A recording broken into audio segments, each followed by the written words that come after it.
Hey, everybody, just going to take a quick break from the show and tell you about Noom. Has Noom helped you? I believe it has. Oh, that's got an app. You can do tracking. It's terrific. It does. Noom builds personal plans that can meet individual needs. That's the thing. Takes into account any dietary restrictions, medical issues, other personal needs. That helps build a plan that works for you. And yes, so I know that you've had your own personalized program here that you've been working on. And it's weight loss This is weight loss results that last. They stick around because you get yourself into a lifestyle change. That's what matters. That's mainly it. You can't just say, I'm going to cut that out for a month and then go back to it. That's not what it is. So I'm glad it's helping you. That's great. And it really does. I like the psychology and biology-based approach here. Yeah. Noom Weight uses psychology. That's why they say losing weight starts with your brain, but it also takes into account your unique biological factors, Jimmy. All of your multitude flora and fauna that goes on inside of you there. Sure. Yeah. Stay focused on what's important to you with Noom's psychology and biology-based approach. Sign up for your trial today at Noom.com, Noom.com here, based on 3.5-year study of actively engaged Noom users with minimum starting BMI of 25. Individual results may vary. Visit our website for more information. Hey, everybody, just going to take a quick break from the show to tell you a little bit more about Rocket Money. It's the start of a new year. It's the perfect time to get organized, set your goals, prioritize what matters most. And for me, top priority is getting myself together here. Financial wellness, doing that, which that feels important, just feels like adult stuff that you have to do. And thanks to Rocket Money, my goals feel achievable now. They show me all my subscriptions in one place, help me easily cancel ones I forgot that I've been paying for, which happened to me, absolutely happened to me. For years, I was paying for something. I was like, what is going on here? Rocket Money found it and saved me lots of money since then, because it's been a while. So they did a great job here. Rocket Money is a personal finance app that helps find and cancel your unwanted subscriptions, monitors your spending, and helps lower your bills so you can grow your savings. Rocket Money has over 5 million users and has saved a total of $500 million in canceled subscriptions, saving members up to $740 a year when using all the app's premium features. Cancel your unwanted subscriptions and reach your financial goals faster with Rocket Money. Go to rocketmoney.com/smalltownmurder today. That's rocketmoney.com/smalltownmurder. rocketmoney.com/smalltownmurder. Now back to the show.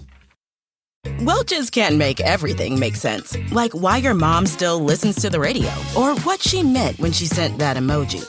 But a zero sugar drink that's still full of fruit flavor, we made that make sense. And strawberry, passion fruit, Concord grape, and more. You gotta sip it to get it. New Welch's Zero Sugar. Let's fruit stuff up.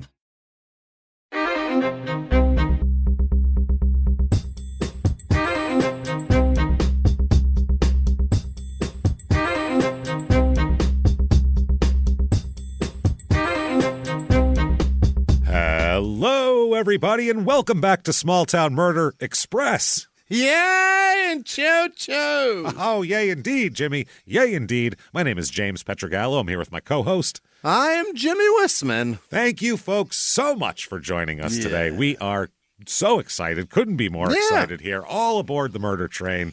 Pulling away from the station. We got some crazy stuff for you. We're in Florida today. Oh, my. And it's one of those cases where you go, wow. Just... where else could this happen? Because it is nuts. The whole thing is ridiculous and awful. Right. Also awful, too, is the other thing. So we'll get into everything. But before that, definitely head over to shutupandgivememurder.com. Oh. What's there, you may ask? Everything. I'd First love of to all, know. merch, all sorts of stuff, anything you can want with anything we've ever said on it. That, in addition to... definitely tickets for the entire 2024 Oh, year. yeah. I almost called it season. But the whole year. And get your tickets right now. There's shows that are already sold out, shows that are selling out quick. Even Boston and New York in December are going fast. Wow. Phoenix in November sold out. Minneapolis, that could be our biggest show ever if you sell that bad boy out in September. So get those tickets. April 5th is Sacramento. That's up first. Right. And then San Francisco, April 6th. So you guys are up first. Don't embarrass yourselves. Let's get on and let's have a good time here. Let's shutupandgivememurder.com. Patreon.com/crimeinsports is where you get the bonus material That's everything. A couple hundred episodes of back bonus stuff that's nowhere but Patreon. New episodes every other week. One crime and sports, one small town murder. You get it all for the low price of $5 or above, whatever, per month. It's not cheap. It's a bargain. It's a damn bargain. A cup of coffee. So get in there. Patreon.com/crime and sports. And you get a shout out at the end of the show. The regular show. There's no time for it on this show. But that, and also listen to our other two shows. Crime and Sports. Give them a run. Check it out. If you go, I don't really care about sports. Doesn't matter. It's a comedy show where we make fun of an idiot. That's fun. Yeah. So give it a shot. Give it a chance. And, of course, Your Stupid Opinions, which... Oh, boy. I'm sorry. Funniest show going. It's just hilarious. You've never heard one like this. Check that out. Really funny. People's terrible reviews about everything. That's a lot of fun. That said, I think it's time to get into this. Let's do it. Whole lot of story here in a whole short period of time. So I think it's time to sit back, everybody. Hell yeah. Let's all clear the lungs and let's all shout, "Shut up and give me murder." Let's do this. What do you say, everybody? Okay. Let's go on a trip, shall we? Yeah. All right, Jimmy, we are going down to Florida. We are. We are making our way down to Wellington, Florida. Oh. Which you probably don't know where that is, but you've been near there because we've been near there because we played a show near there. No, it's inland of West Palm. That's over there. Out there. Over on That's that side. why it sounds upper crusty. Well, yeah, it started out being kind of a upper crusty area, as we'll talk about here. This is in southeastern Florida, which is just two panhandles welded together. It sure so is, all panhandle. Palm Beach County, like we said, inland from there. About an hour and change down to Miami. About 4 hours and 45 minutes to Stark, Florida, which was our last Florida episode. Oh, yeah. Episode 421, 3 murders and 6 congenital idiots, which was hilarious. I remember that. Population of this town right now, it has grown a lot. It went from being basically nothing in the 80s to having 61,000 people now. Oh, because of West Palm. One of those. Yeah, it's a suburb now, so it's just it blew up. Now, when this story took place, there was 20,000 people here. So it was been a while. Definitely small, and we'll tell you about how small. Median household income here, higher than the national average, $98,163, which is a good 30 grand high. And then median home price, also very high, $642,500. Jesus. Median. To live in inland Florida. For any middle-class home, there is a million and a half. Yeah, for anything smaller. Good God. Has a lot of nicknames and mottos here. Let's get into them. One is the winter equestrian capital of the world. Is that this what is where it all happened? Remember the episode with the dressage? Right, where did they move? Oklahoma? Yeah. Palm Beach County. It was Dillsboro, Indiana.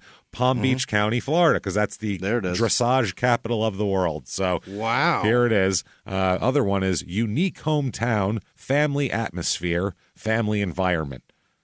That's a motto they have. Those are just words together. And another one is a great hometown. Let us show you. Okay. We're going to throw down on you. We're going to... Let us show you. And I just picture a guy in a trench coat flashing us.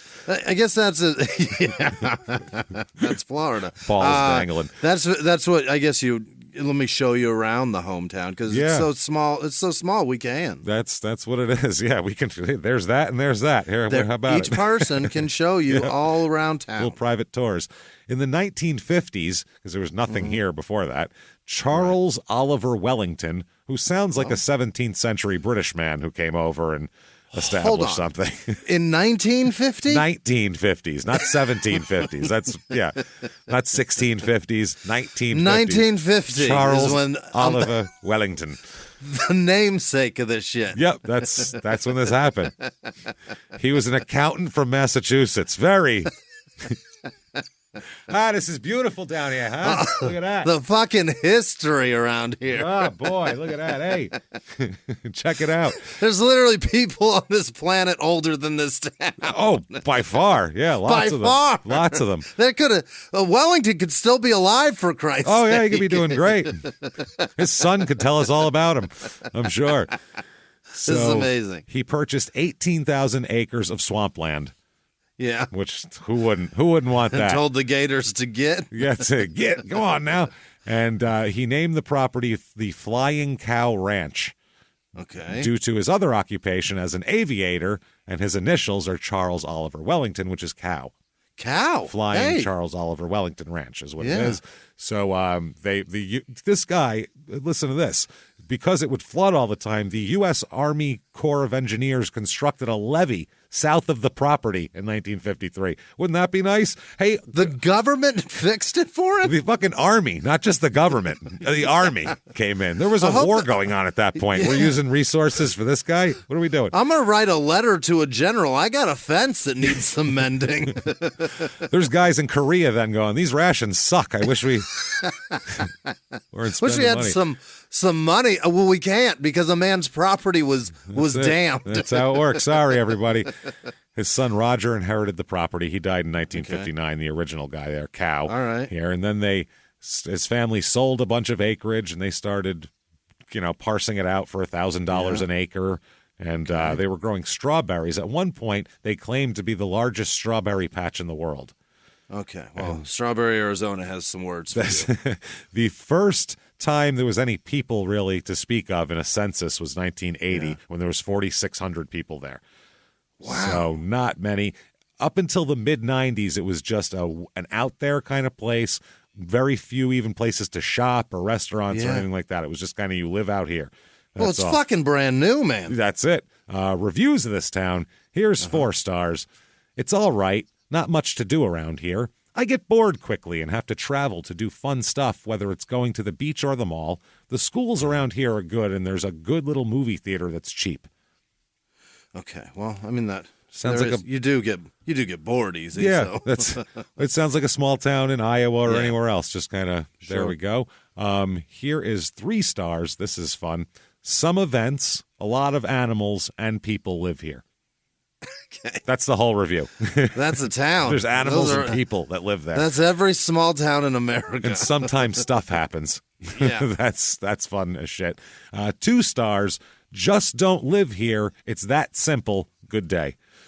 Okay. Well, I won't. That's I'm not planning on it, but not a lot of context here. Now I sure won't. Here's 2 stars. Nothing. There is nothing. Nothing at all. You see? Did Tommy Wiseau write that one?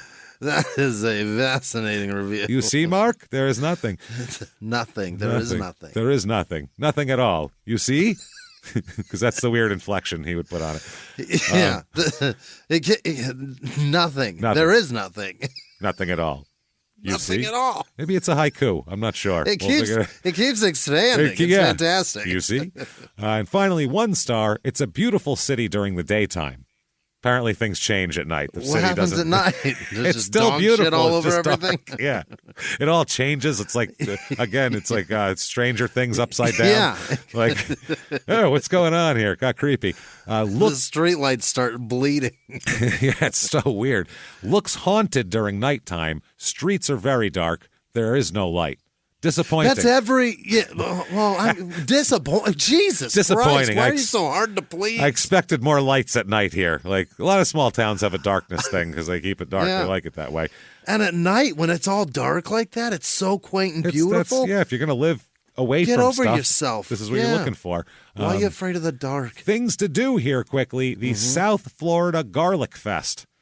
Oh. And their motto, still stinking after all these years. Hell yeah. And also the best stinking party in South Florida. Way to embrace it. Yeah, 25 years they've been doing this shit. Uh-huh. Yep, it was the best stinking party in South Florida. It's fucking delicious is what it is. Jesus. They have musical acts, including G-Love and Special Sauce. G-Love and the Special Sauce? Listen to this, Buddy Guy, Stephen Marley. They also have the Wailers, who is Bob Marley's band, who I've actually seen live. I actually saw them once in a small club in New York. His kid is running with them. It's great. Yeah, that's cool. Dispatch, I guess it's Revolution. Steel Pulse, the Mighty Boss Tones are there. Boss Tones, wow. Can that guy speak? Because his voice sounded how you doing? Like in 1997, so I don't know how that goes. You know what? He's doing great, actually. I think I saw him. Oh, really? Good for him. He's at a comedy club somewhere. He's a popular, a good known dude. guy. Yeah. Collective Soul, that's some 90s shit there. This is incredible. What a lineup. There's even more, too. There's a bunch of other shit here, and there's arts and all that kind of crap, and garlic. So have a 90s garlicky good time there. That said, let's talk about some murder, shall we? Okay. Let's get into this. Possibly the most Florida murder of all time, just because it's weird. Yeah. Let's do it. Let's start out. Let's talk about a woman and her husband here. Michael and Marlene Warren. Okay. We'll start in 1990 and we'll jump around here.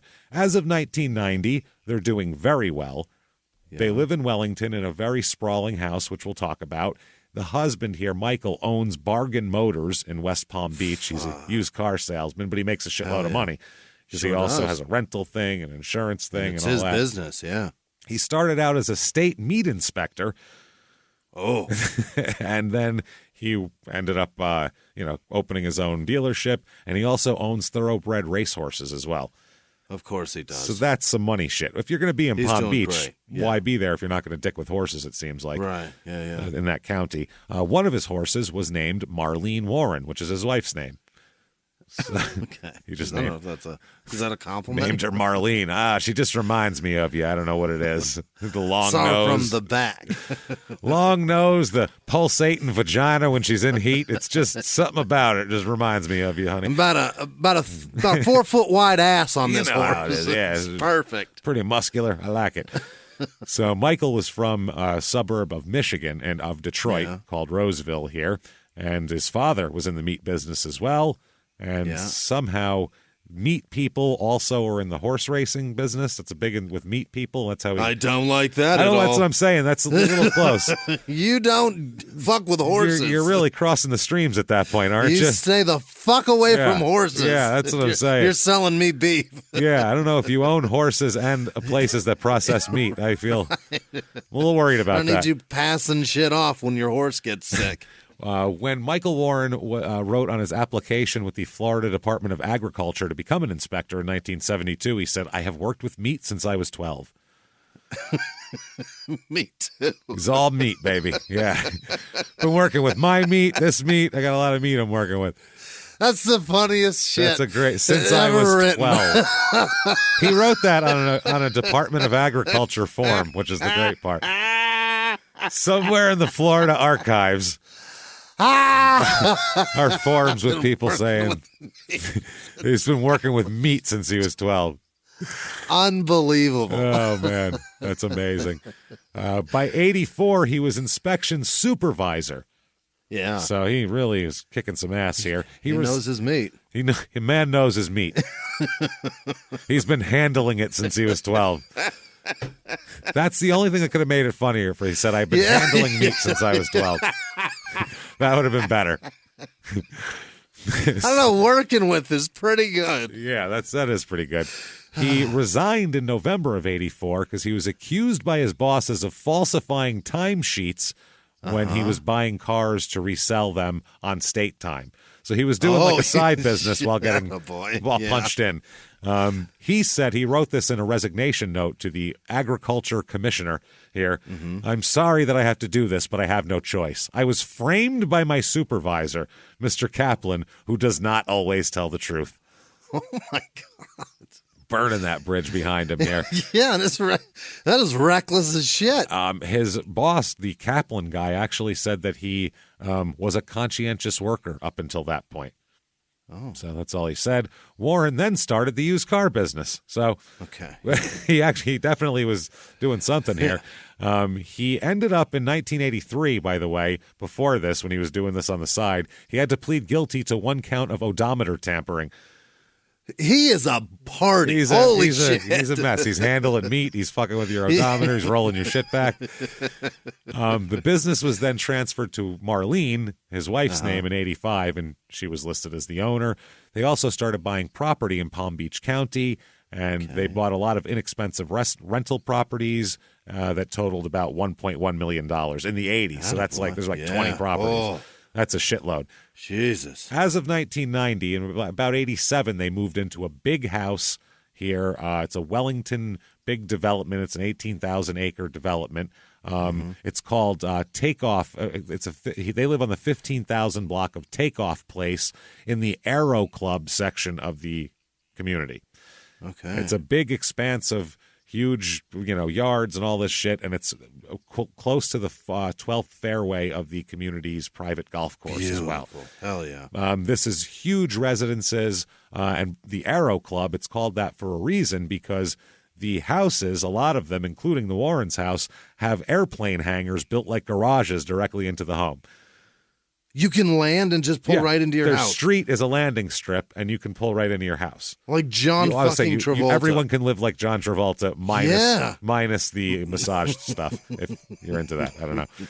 And the air orgies. Oh God, yeah. Once you're in the air, that's like international law at that point, isn't it? Like that's what it is. Yeah, it's like you're out to sea. Forget about it.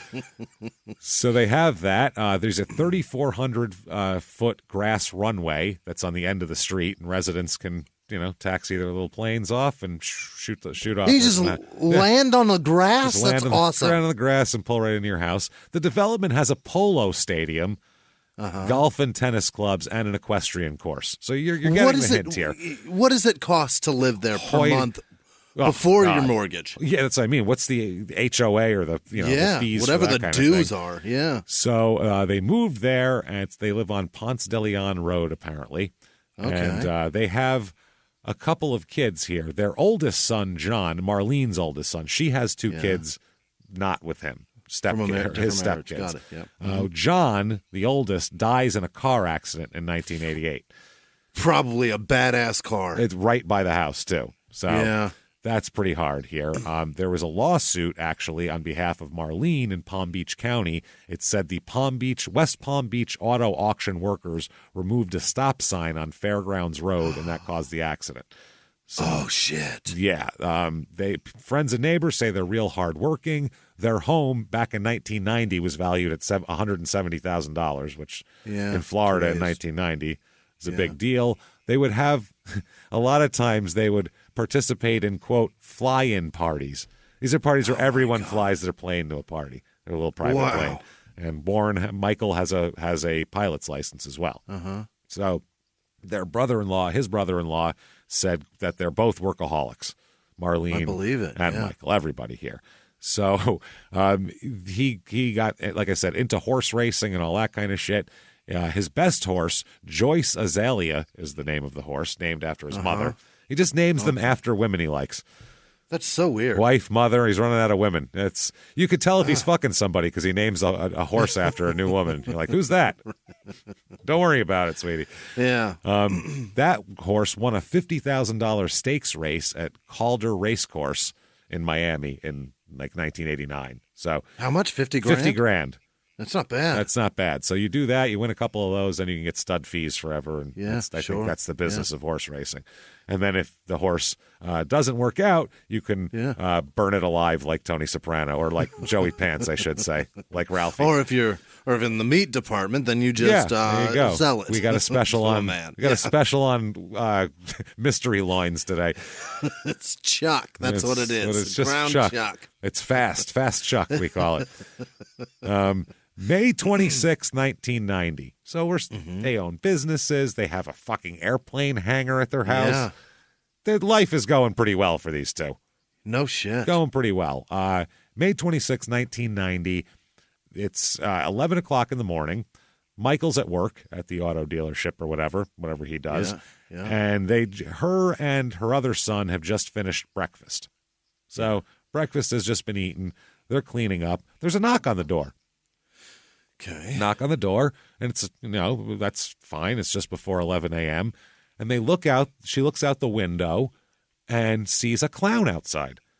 There's a clown on the doorstep, a full fucking clown, not just makeup, not just a hat. We're talking whole clown outfit, fucking full flat. Now, me right away, I'm getting the gun at that point. Yeah. I'm getting some weapon. I'm going to get, baseball bat. Whatever, I'm meeting this with force, basically, because I hate clowns. And you get off my property. Oh, now you're in my house. Now it's on. Now it's on. There's no wacky mirrors in here, motherfucker. No. No squirty seltzer bottles. No. It's not uneven happening. Floors. Nope, none of that bullshit flies here, buddy. It's going to be me and you throwing down. I'm going to step on your big feet and pummel you.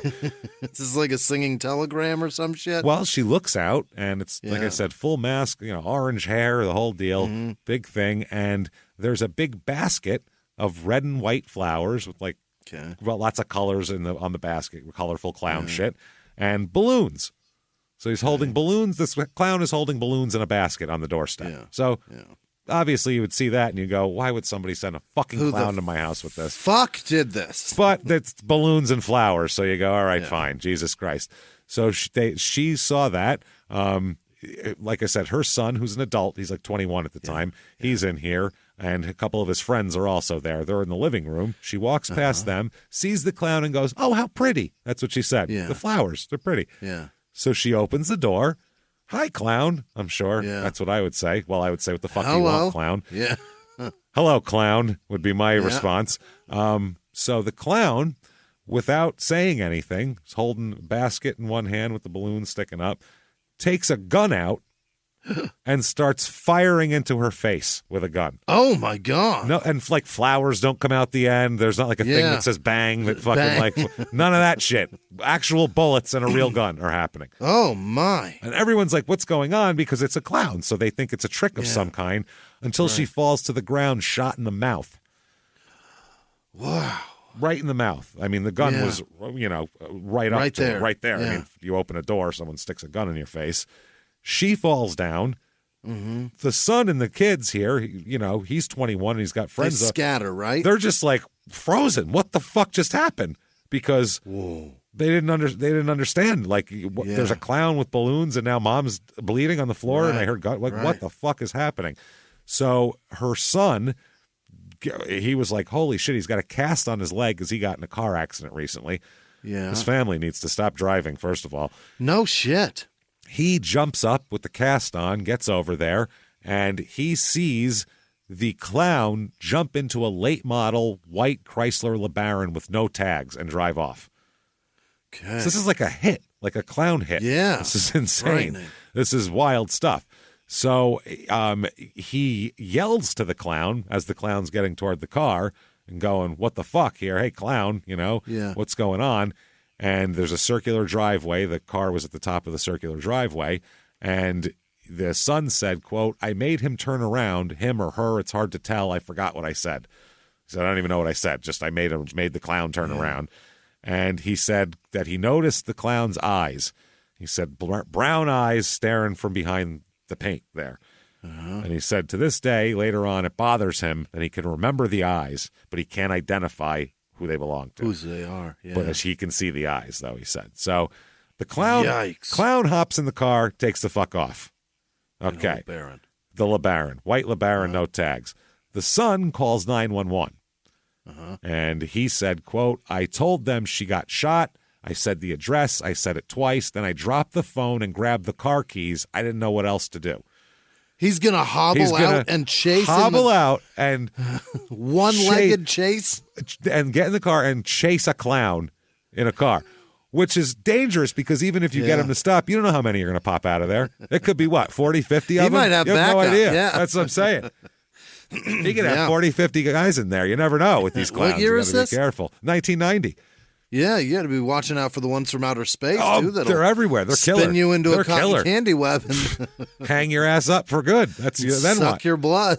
Dude, there's a lot of shit to worry about in this. It's frightening, guy. Yeah. So as horrifying as it is, it's also, think about, take the dead person out of this because obviously this is just an innocent woman who's standing there, got shot in the face. She's not even dead yet. She's just writhing on the ground in horrible pain, which is awful.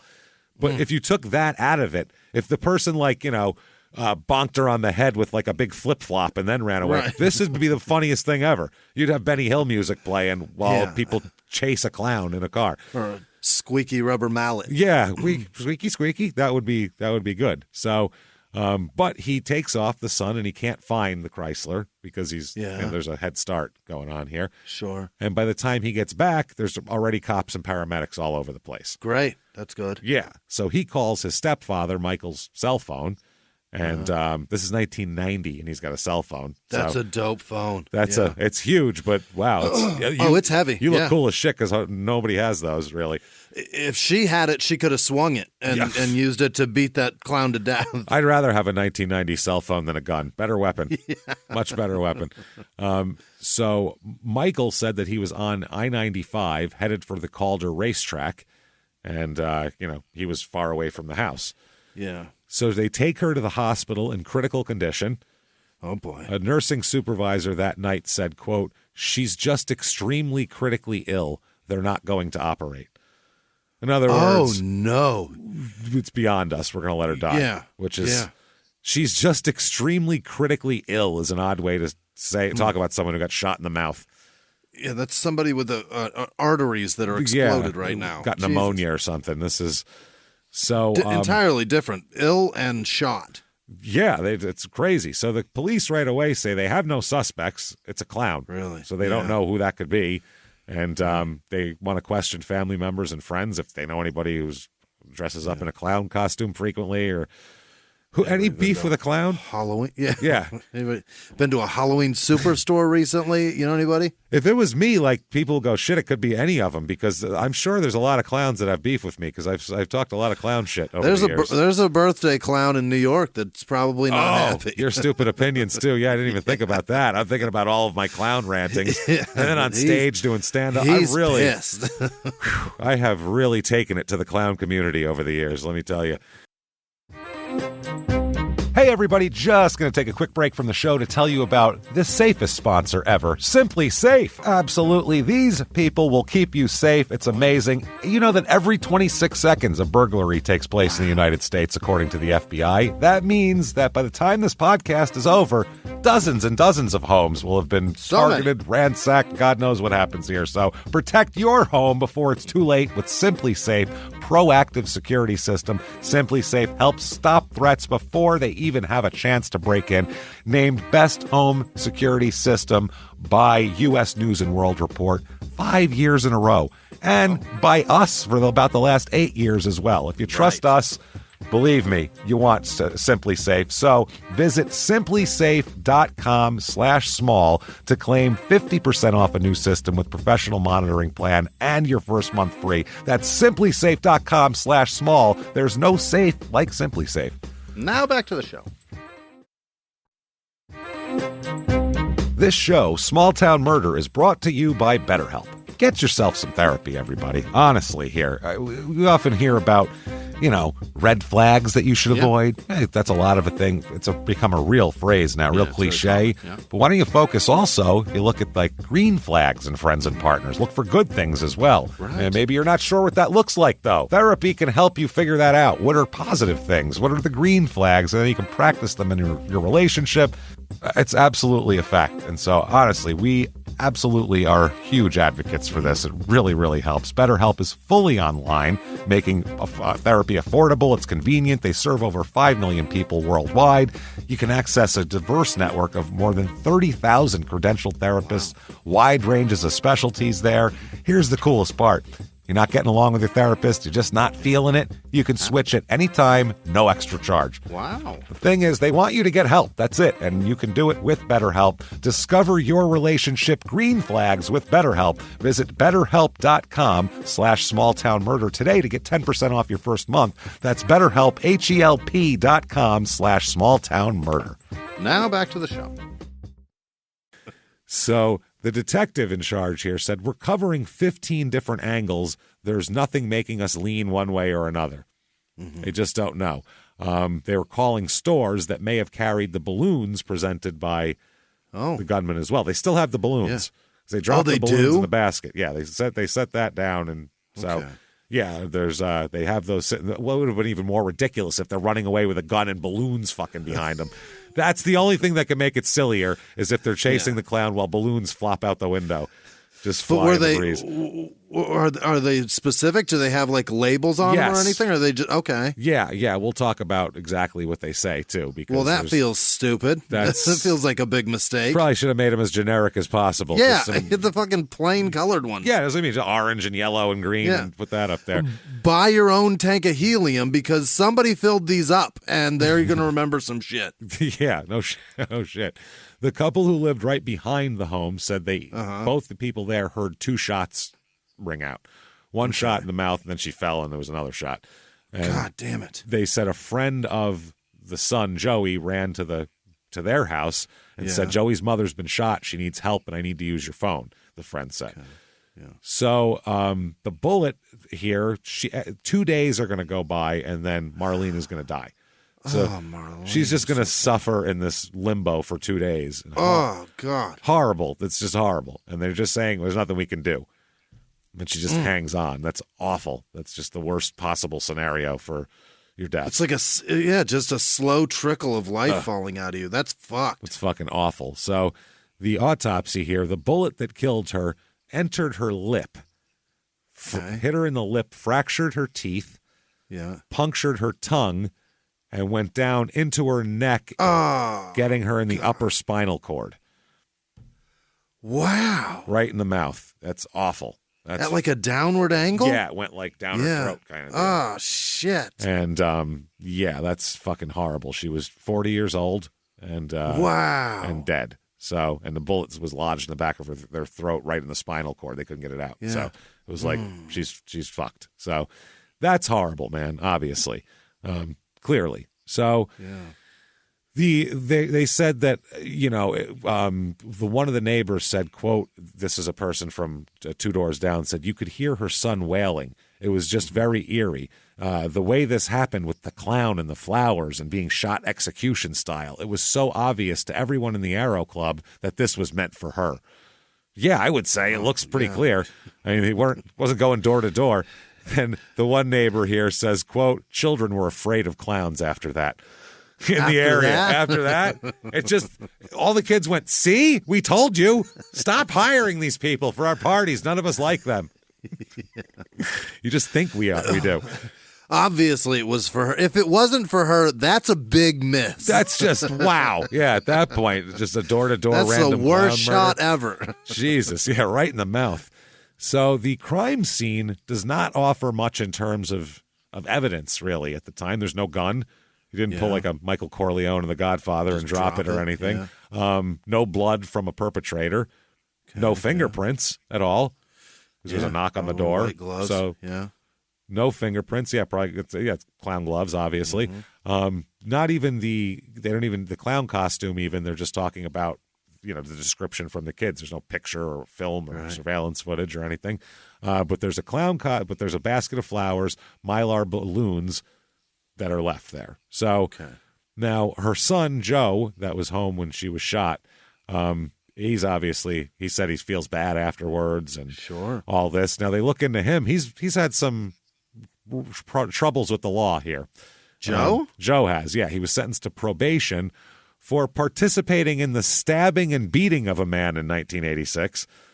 Joe, what's your fucking problem? That's when he was 16, too. He's only 21. Jesus Christ, he's knifing people? Somebody was knifing somebody while he was participating. Yeah. And then he was accused last year in 89 of the most Florida crime ever, stealing a jet ski. Which, come on. If I said a jet ski was stolen this morning, where did it happen? You go, Florida, I guess. This is where it happens. Those charges are dropped eventually, though, the jet ski. It makes all the sense in the world. Every time I see a jet ski unattended, I want to go, what if I just jumped on it? If I just took it and just... What if I just went? Yeah. What are they going to do? I'll come back with it. I'm not going to... Obviously, I'm not going to go far. Where am I going to go? Up on the shore take it home. Keep going? Yeah, it doesn't have wheels. It's not... I'm confined to this watery area. I'll be right back. You can see me the whole time. That's more borrowing than stealing, right? It is, yeah. Unless you're on the coast of Florida, then it's theft because you could take that shit to Texas. You take it forever. Yeah, you could take it to Louisiana. Go see Mardi Gras this year. Fuck it. So the neighbor of hers says she was a nice, friendly person. She laughed a lot. The neighborhood's really quiet. People kind of keep an eye out for each other. So they do phone and bank records trying to figure out what the hell's going on. They look into her husband. They know it wasn't him because he was somewhere else, not in the clown outfit. Fucking with horses. Yeah. And also, too, anybody who was in that outfit, 10 minutes later, they can't not be in that outfit. You'd still have white paint smears and shit. Like, it takes a while to de-clown. It really does. It's like a magician who's got to put all the shit back in their jacket afterwards. It's very sad. So they look at that. Apparently, they're looking into the phone records of some of his employees as well. There's a couple that works for him repossessing cars for the used car business. It's a husband-wife car repossession team. Florida husband and wife who take cars back. Taking cars back. Yeah, I know what they look like. This you get it, don't you?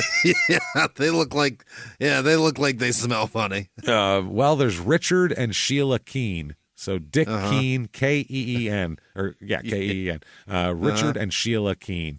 So Dickie Keene and his wife. Yes. They run a car repossession company that does all the work for. They're contracted to the Warrens here.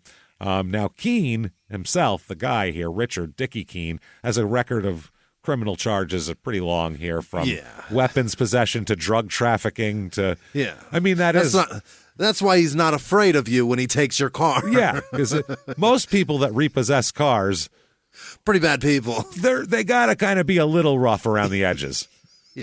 Because when someone comes out in their underwear screaming at 5 o'clock in the morning that you're stealing their car, you got to be able to diffuse that situation or handle the escalation of it. You just can't be like, well, sir. I follow a guy on Instagram that does it, and he had a video the other day where he hooked up this guy's car. He's going down the road, and somebody flagged him down, so he stops, and the guy goes, that's my buddy's car. He goes, oh, yeah, let me pull over real quick. And then he fucking guns him. Yeah. Horrible shit here. So awesome they're usually people, scumbags. And so they said that they did a lot of repossession work. They said that they kind of hang out with Michael a lot, so they were going to check them out. They're going to check a bunch of other people's phone records out here. They find the car a couple days later.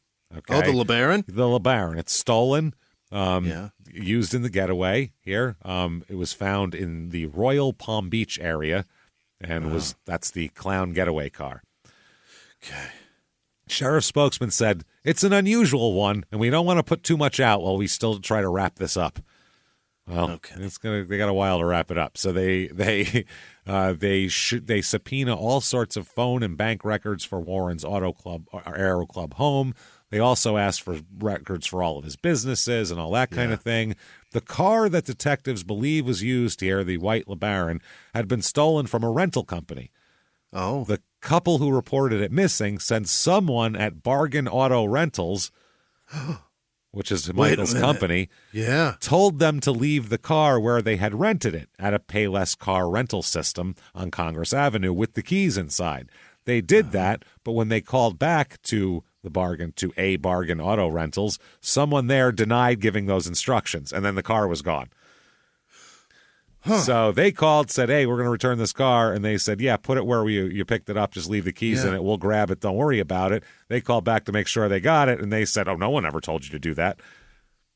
What the fuck? Yes. So who should we be looking at? Well, Michael. That doesn't look good for Michael. He's had brushes with the law. Both her sons have had problems with people and neighbors and friends and all that kind of thing. So there's an issue. The attorney who represented a bunch of people in lawsuits in the family said they've been married and very devoted to each other for as long as I've known them. But you don't know if they're going to present a united front to people they're working with. It's kind of how it works. Yeah. Yeah. The family said they're trying to cope. Her son said she didn't have any enemies. I can tell you that. I just want to get them to get the person who did this because they're going to pay. Yeah. I'm going to fuck that clown up. I'll tell you something. So now some shit. Once they're interviewing a lot of people, they come up with a bunch of things here. Now, okay, a lot of people say that Sheila Keene, Dick Keene's wife, right, is madly in love with Michael Warren. A lot of people say that. Oh. That goes around. And they both denied they were romantically involved with each other at this point, because cops asked, were you having an affair? Were you having an affair? They said, no, not at all.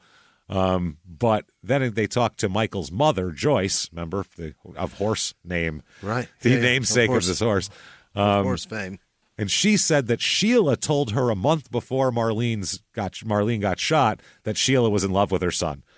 She said, I just want to tell you, I'm in love with your son. Your married son. I'm in love with him. I love that guy. That's real nice here, isn't it? So they said that this is fucking ridiculous, man. Joyce, the mother, said that this came when they were all gathered in April 1990 at the Calder racetrack in Fort Lauderdale, and mom here, Joyce, confronted Sheila after she became upset because Sheila got pissed off because she couldn't sit next to Michael. Okay. So Mom said, what the fuck's going on here? Why are you getting mad because you can't sit next to my son? You got a husband, he's got a wife. Stop it. They're probably here too. That's the other thing. Right. So Joyce asked her, are you like in love with my son? And she said, yes, I am. And another friend who was there at that same gathering told investigators that Joyce also asked her son whether do you love Sheila? And his answer, quote, I love myself. Attaboy. Which is the most wild answer to any question ever. Do you love this person? I love myself. What the fuck is that? What is that? That's fuck everybody. Unless that's like a chick empowerment song, I don't think it's a good answer to anything. You know what I mean? That's fucking weird. So then they talk to their old lawyer. This guy, he's the guy who represented their son in his legal wranglings and all that. Yeah. Christopher DeSantis here. And he says that he's had weird stuff with them as well. At one point, they were gathered and having a meeting, and Michael asked, if a husband were to kill his wife, Mike, what would happen to her estate? He asked that to a lawyer in front of his wife. And the guy said, my first impression was this guy is nuts. That's what the lawyer said. No shit. My first impression is somebody wants their wife dead. It's so fucking weird. The attorney said he was just a weird guy. He said that he described Michael as having two personalities, this DeSantis guy. He said, quote, he was either cold and silent and very reserved, or he was the most affable guy in the world. His personality perfectly described a psychopathic deviant. Deviant? What? Wow, just being a little bit different in both cases means you want to, like, fuck a corpse's ear hole. That's a real weird way to put it. A lawyer diagnosed him as a psychopath, huh? Yeah, that's weird. I want to know. I want an estate lawyer. An estate lawyer. Or a criminal lawyer. But I really want, that's good. Yeah, I want that to go the other way is what I want. I want a therapist to defend him on an assault charge. Yeah, that's what I want. Real bad. A therapist defending on anything. Or trying to start an LLC for him. anything business wise. So they really want to find out who bought the stuff here. Yeah.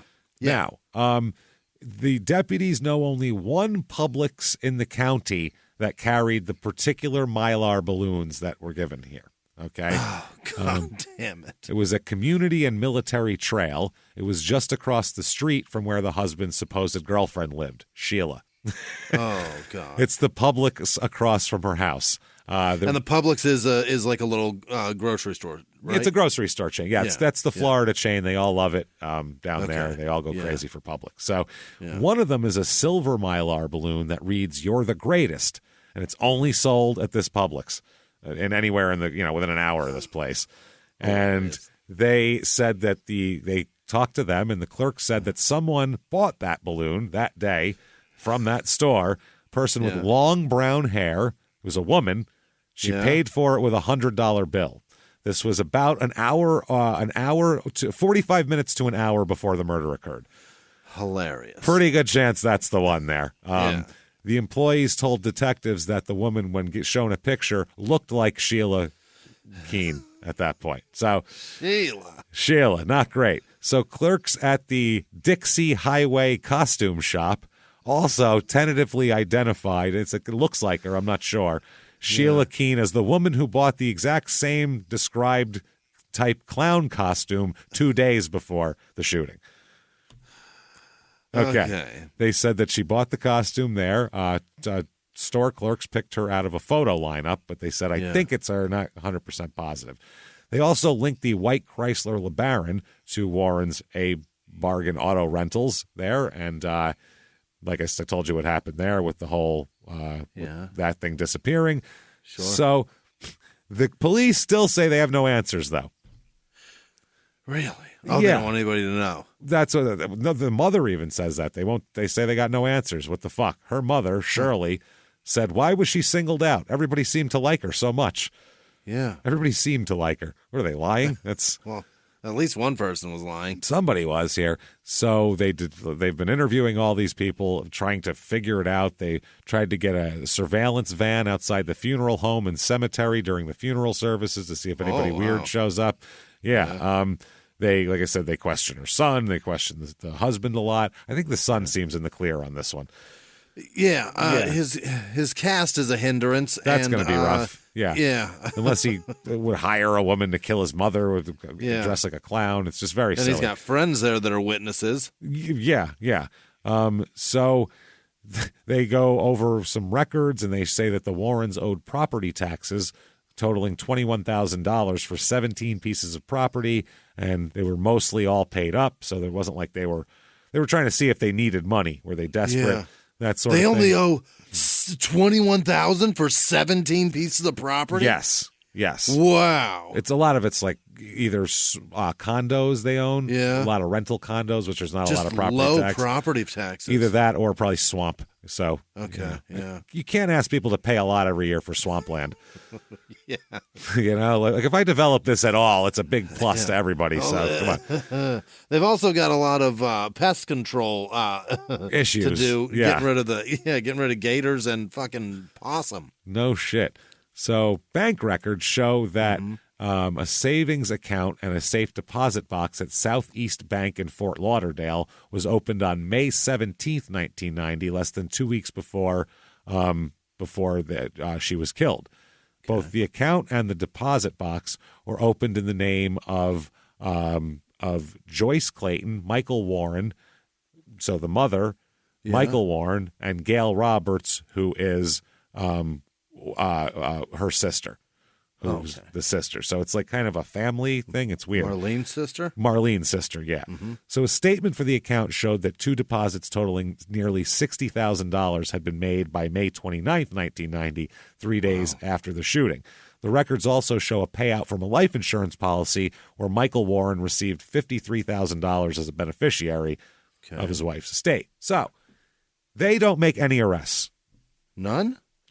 They have people from both stores picking Sheila out of photo lineup saying she purchased the balloons and the clown costume, but that's all they have, and that's not enough to make an arrest, apparently. Huh. Seems like enough to put the screws to somebody real good, at least, it's certainly enough to start questioning shit. You bought those. Either you did it or you gave them to somebody, so what the fuck? Yeah. You know what I mean? That's irrefutable at this point. So they don't think Michael was the trigger man because where he was on I-95 headed to Calder Racetrack because he was there a minute later. So no way he could have done that. Now, they also find out that Marlene had told her parents, her friends, and her son that she thought Michael would kill her. Oh, really? Yeah. She said that her and her husband were having problems. She knew about another woman. She knew about it. I don't think her mother didn't tell her about it. Yeah. Yeah. Or his mother told him about it, which is told her about it even. So she wanted to leave him. 3 hours after the shooting, an anonymous caller told police they should question Michael because they've heard some stuff. But lots of circumstantial evidence. Sheila Keene may be his girlfriend. His mom says she's in love with him, but who cares? You're telling us that the husband needs to be questioned? Don't worry. We got it. He's first on the list, really, honestly. Rich guy, wife. Yeah, you don't got to tell us. We get it. Marlene's stepfather said they were having problems. If she would have left him, it would have cost him dearly in terms of money. Yeah. So her parents, and her mom and stepdad spoke to investigators.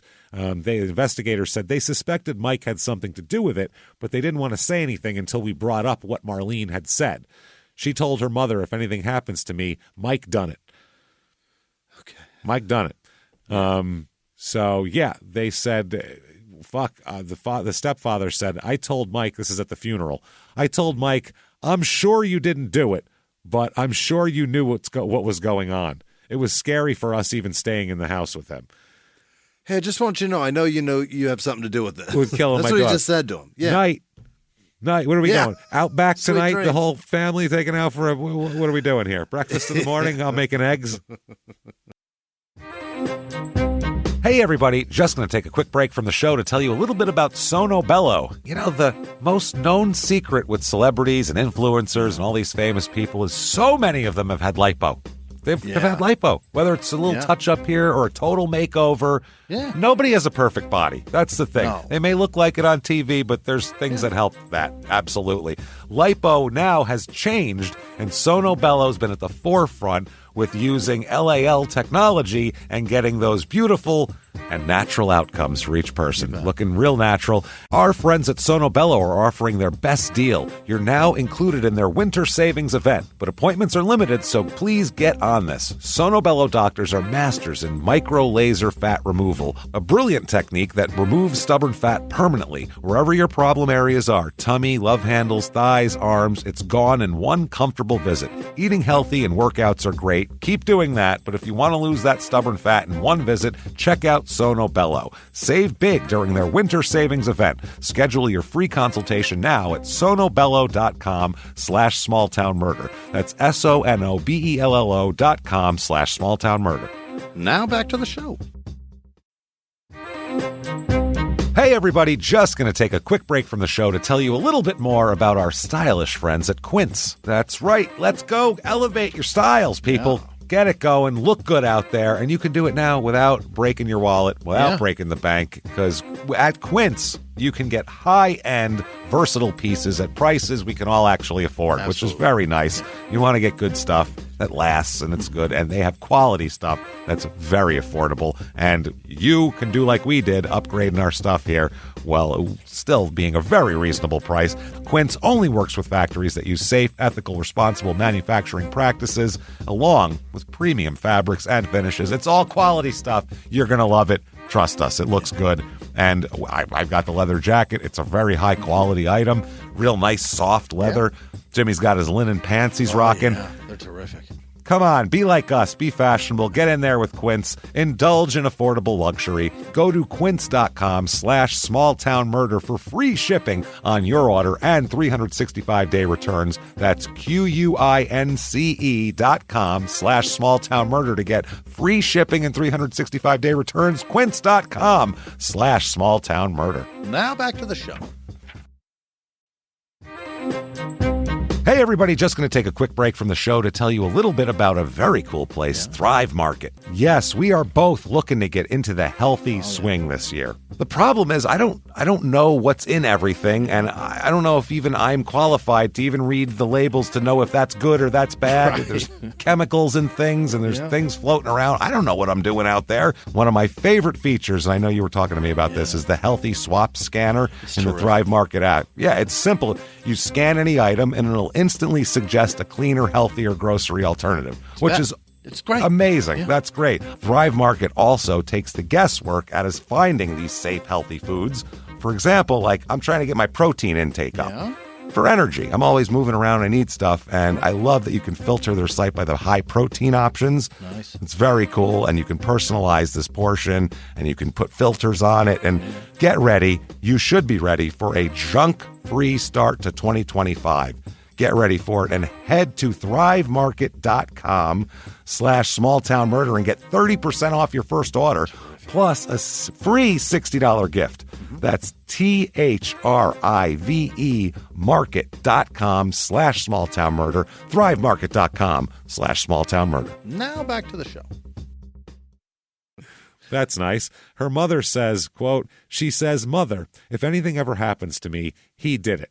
The last time she saw her alive was 2 years earlier, actually, because they didn't live near there.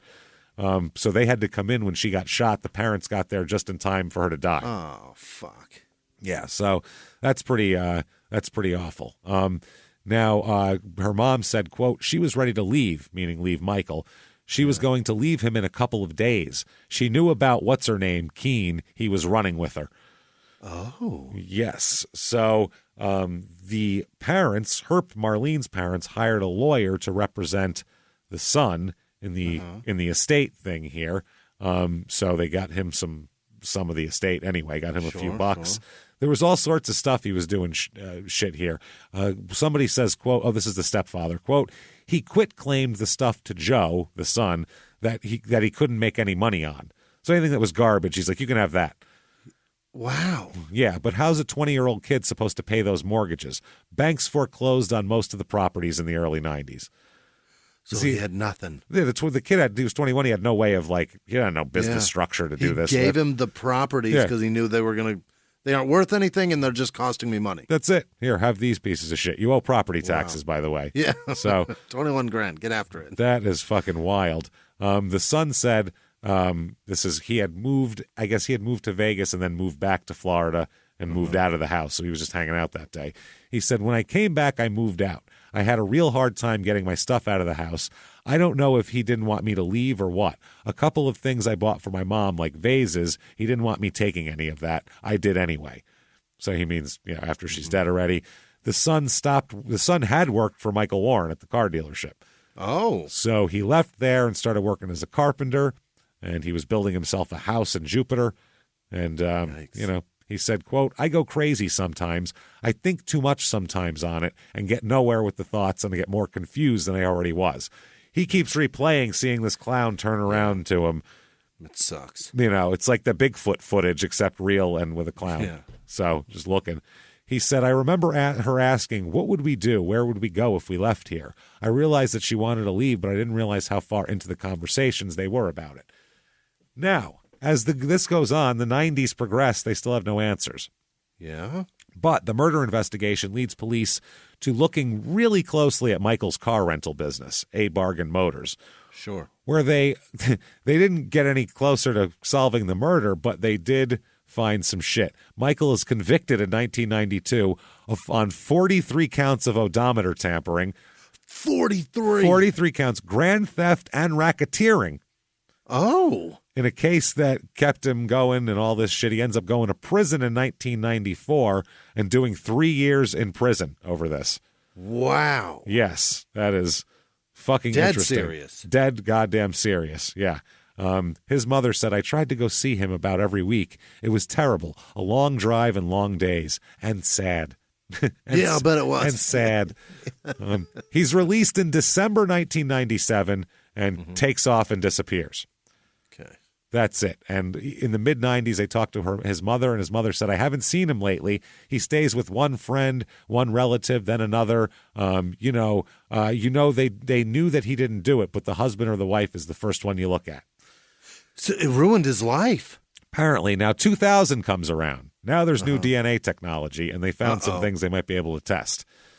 They found out that they said, quote, here's the son.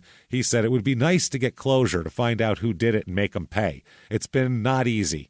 He said, knowing that somebody's out there that would do something like that, even after 10 years, doesn't matter. Yeah, it doesn't make it easy. Doesn't matter. So he's like, these fucking white face paint, orange wig. I see it in my sleep. Deputies found orange fibers and brown hair in the Chrysler. Oh. They had saved these, but they had nothing. They couldn't do anything with them in the 1990. Yeah, because somebody ripped that wig off fast. And when you rip a wig off, it tears hair out, too. Oh, there's going to be some hair in there. Absolutely. Yeah. So they did DNA tests now, but even then, it wasn't 2000. It was much better than 90, but not as good as now. But they said now they can fix it and figure this out. They said there's some evidence that can be tested for DNA that couldn't be tested 10 years ago. We don't have too much to work with, but all it takes is one little bit, one small thing that could solve the case. They have a new witness, by the way, a guy named Donald Carter, who used to work for Michael. He called detectives in June of 2000 and told them that shortly before Marlene was killed, Michael had given him several guns and told him to take them off the used car lot where they were, and he said that he was supposed to stash the guns, and he did. He stashed them in his parents' attic. Oh, and got rid of them later. He also told the cops he believed the clown wig was thrown into a canal near the military trail in Southern Boulevard, but a dive team couldn't find it. It's been 10 years. It could have been anywhere. It's nowhere near there. No. So they were looking into all this shit. 2002 comes around. In Las Vegas in 2002, Michael Warren and Sheila Keene get married. Is that right? Oh, yeah, that's right. Yep, that's after he gets out of prison and all that kind of shit. 2014, 24 years later. What? Yes. John Moran of Clewiston, who worked with his father detailing cars at Bargain Motors at the time of the murder. Yeah. He tells detectives in 2014 that sometime before Marlene Warren's death, Michael had told them that his wife had said to him, quote, he was in a sinking ship and he would lose every fucking thing he owned if he kept screwing with her. Michael Warren said that he would make someone a very happy person and they would never have to work again if they got rid of this bitch. That's what he said. Oh, my God. So, nothing happens. As of 2016, they're living in Tennessee running a restaurant called the Purple Cow. Really? Yes. Okay. And Sheila now goes by Debbie. Okay. She's like, Sheila's a very 80s name, but I'd like a more 80s name. What is one? Debbie. When I'm tired of that, it's going to be Tiffany. Let's move on. Okay. So they own this restaurant here, and a woman who worked at the restaurant goes to police and said, I used to work with these people at their restaurant, and this woman named Debbie, that's what she goes by, we got real drunk one night, and she confessed to, this sounds weird, I don't know anything about it, but she told me that she bought a clown costume one time and murdered her husband's dead wife. Welcome to Nashville. That's weird, right? Yeah. So let's go drinking. Yeah, let's go on out. Woo!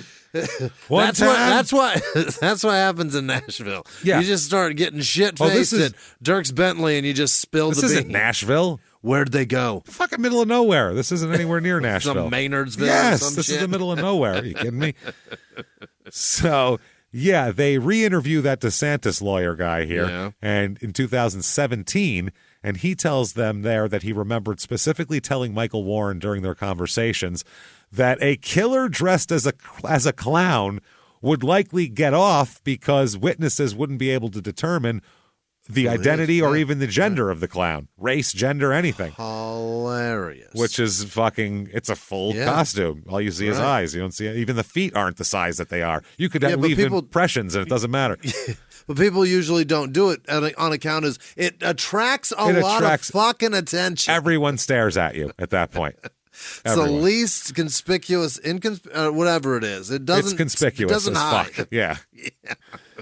So now the DNA is even better now. It's 2017. Okay, they have the orange wig fiber that was found on the ribbons of the balloon. That's how they got them. They were stuck to the ribbons of the balloon, static electricity. That's holding it, yeah, and also wet hands, and So other fibers were found in the search of Sheila's apartment, including on a pair of shoes at her home. They couldn't tell if those fibers matched back then. Oh, balloon fibers and those fibers now. So they said that this was purchased from the Spotlight Capezio costume store, where they said this was the exact type of wig that Sheila bought from the store. They have that. They're talking about the car stuff. People are saying that they used to take long lunches for all the time, and he used to pay her rent when she broke up with her husband. Then they figure out the Chrysler that was reported stolen that we talked about here, that was found here. They found the orange hairs and fibers in there as well. So they have them on the balloons, in the car, and in her apartment. Yeah. Okay. Now, they send this DNA back to the lab to find out some shit here. And they do find out some stuff. They find out that these match Sheila. There's a brown hair. It all matches. It's Sheila. Yeah. So finally in 2017, the final thing that says, yes, we got to arrest this lady, DNA even, was they found out that a few years ago, they get a picture of her a few years ago on Halloween. She dressed up in a costume. Guess what fucking costume she had? No way. Fucking clown costume. That's her thing. She re-upped it? Re-upped it. Big smile. Face painted, red on her cheeks, red painted nose, the whole deal. Big lips. God. She wore an orange short sleeve blouse, black skirt, and a scarf with ghosts and pumpkins. And she was at the Purple Cow restaurant where she worked in, it was like 2015 or 14. Okay. So they arrest her. Yeah. She and Michael were coming home from a road trip here. Yeah. They were 5 minutes from their house in Abingdon, Virginia, in the Blue Ridge Mountains near the Tennessee state line. See what I mean? This isn't Nashville. And they are driving their Cadillac SUV when they're stopped by detectives, and they cuff Sheila and leave Michael there. Yeah. And her first question was, quote, "Where is my husband?" That's all she said. She didn't say, "Why are you arresting me?" Where's my husband? Because he's in trouble too if I'm in trouble. Yeah, she should have said, "What took you so long?" That's what she should have said. They got him in a fucking Escalade? In an Escalade. Jesus or one of the Christ. smaller ones. You never know. Yeah, but it's probably an Escalade, right? He's a douche. He's a douche, yeah. So she's jailed without bail to await extradition to Florida on first-degree murder charges. Oh, my God. And he drives away in the SUV after declining to be interviewed by the police. He says, "I'm not talking. Bye." Yeah. So the sheriff's detectives at this point said, quote, "Sometimes patience is best." Yeah, because that girl is going to jail, and she's going to be thinking about this. She's going to tell. Sometimes you wait 2-3 decades before you really get what you want. You know what I mean? Yeah. Seen that Heinz commercial? We waited. Marlene's mother was still alive. She was 87. That's great. Waiting for this. She said she doubted it would ever happen, and then a reporter called her and said, "Hey, check this out." She was like, "Holy shit, that's fucking wild." She said, she asked the reporter, quote, "He married the killer? Son of a gun." That's what she said, which is hilarious. Son of a gun, all right. Yeah, I would say so. The stepfather said, "I'm not angry that it took so long because I understand why. I will feel peace when the hammer falls at guilty." Okay. The sheriff said, the retired sheriff from 1990 said he wanted to charge her in 1990 and they didn't let him. He said, "I knew we presented the case and we had ongoing meetings with the assistant state's attorneys, and it was always like, go back and get more. And you can't blame them for wanting more evidence to build a more solid case. They could have rolled the dice and lost, and then you could never charge her again." Right. True. So now she's sitting in jail. And she doesn't want to be. She starts writing letters, which is fucking funny. And she writes letters to all sorts of people. Her husband never writes her, by the way. She writes him all sorts of letters. He never writes back. Oh, Michael. One, she says to her mother, quote, "I just don't understand why we can't get this nightmare over with. Innocent people shouldn't be made to sit in jail this long waiting on a trial to prove they're innocent." Oh, boy. She doesn't understand how it works. Oh, yeah. She keeps talking about she's going to pick up the pieces of her life and, she's going to start eating healthier food and tending to her garden more. And get out of here. I'm going to live a much better live it up. life. Working on her estate in Virginia there. She wants to do that. Yeah. She says, "God knows I wouldn't hurt anything or anyone." She said, "That's not me, and I know the world is still full of evil and wrongdoing, but that's not me, and I pray that the world could be a better place for everyone." Okay. For you and me. Yeah. We are the world. We are the world. We shoot some people. We dress up like clowns and shoot your mom in the face. What the fuck are you talking about? What was the song from fucking Scrooge? That's what that sounded like. So, do you remember that one? I don't know. What was that? Oh, God.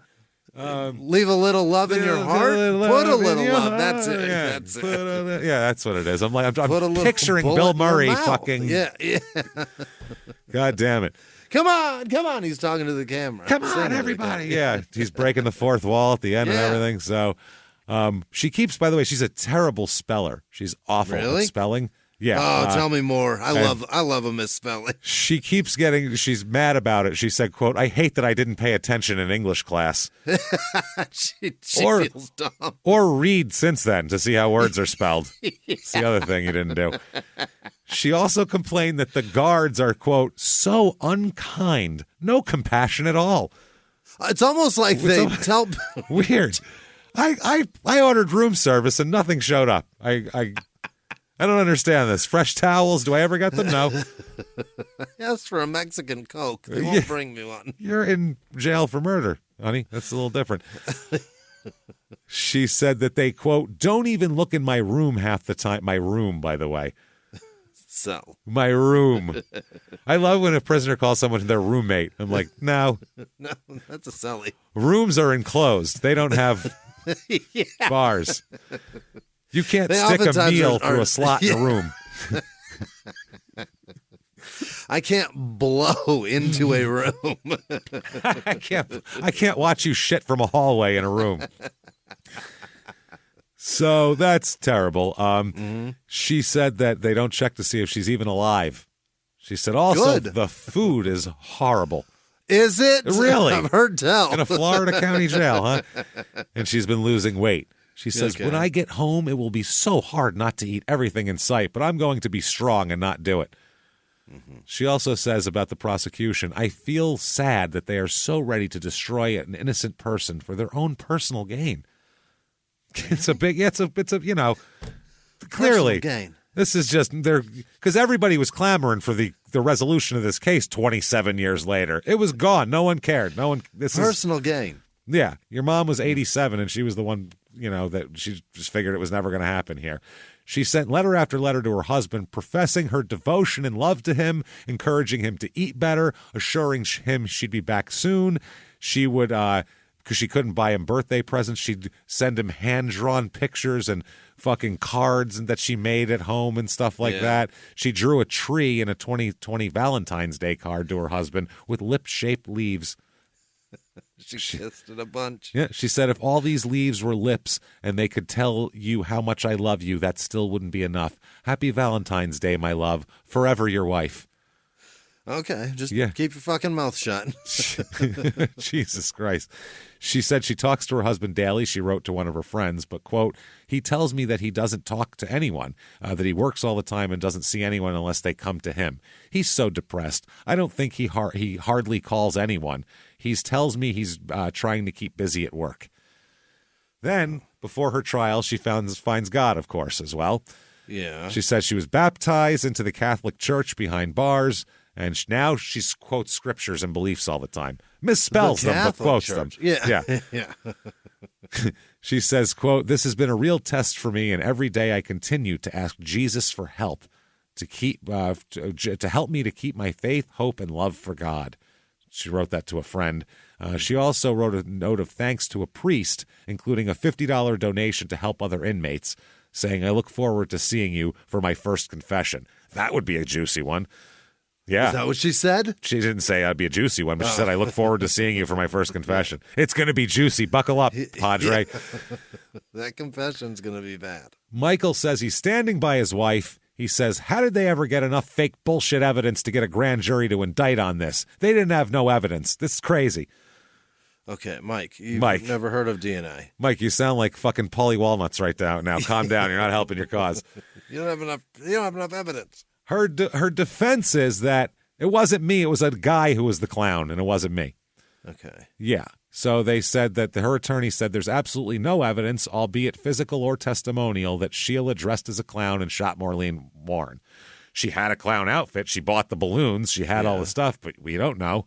The other thing is that Joseph, the son, described the clown as a tall man ranging in height from 6 feet to 6'2". Oh. Sheila's 5'8".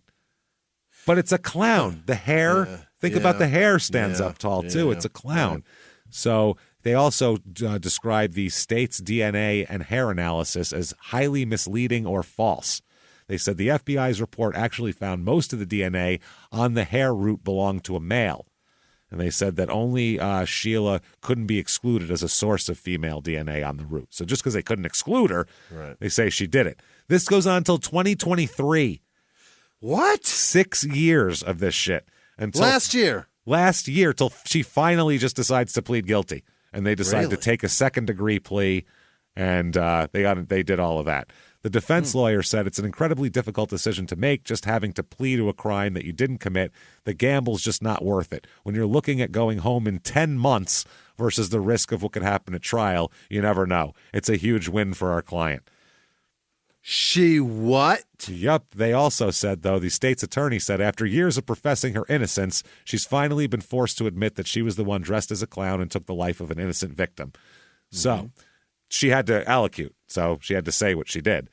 So she faced the possibility of possibility of parole after 25 years if she was convicted of first-degree murder. Yeah. But they give her, you clown, May, fuck off, 12 years. With credit for more than 5 years of time served. She could spend about 16 months in prison and then be yanked. That's that. For murder. For murder. For fucking murder. They said that, will Michael ever be charged? They asked, is the killer clown case closed at this point?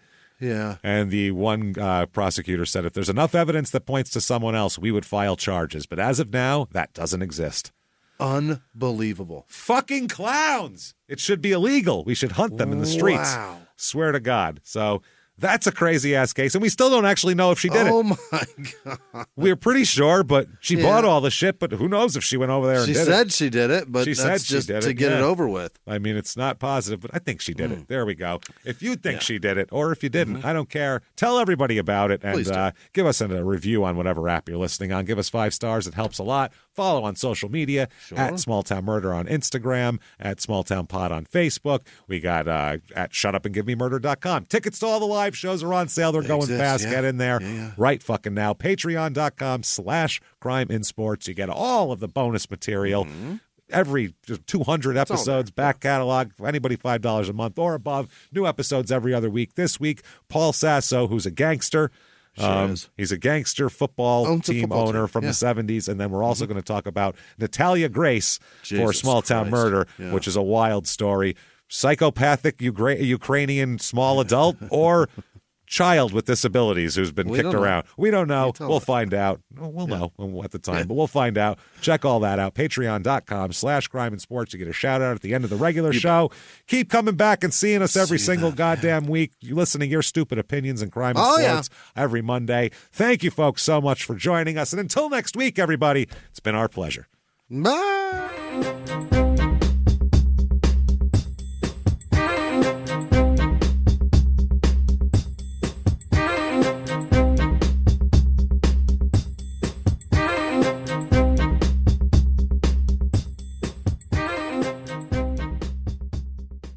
If you like Small Town Murder, you can listen early and ad-free now by joining Wondery Plus in the Wondery app or on Apple Podcasts. Prime members can listen early and ad-free on Amazon Music. Before you go, tell us about yourself by filling out a short survey at Wondery.com/survey.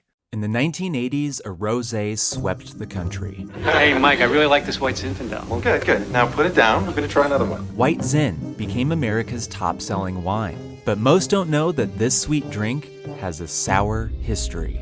What began in 1986 with counterfeit bottles, a big fraud, a multi-million-dollar fraud, sent investigators chasing one of the most powerful families in the business, the Licciardis. But the closer the feds got to them, the more dangerous things became.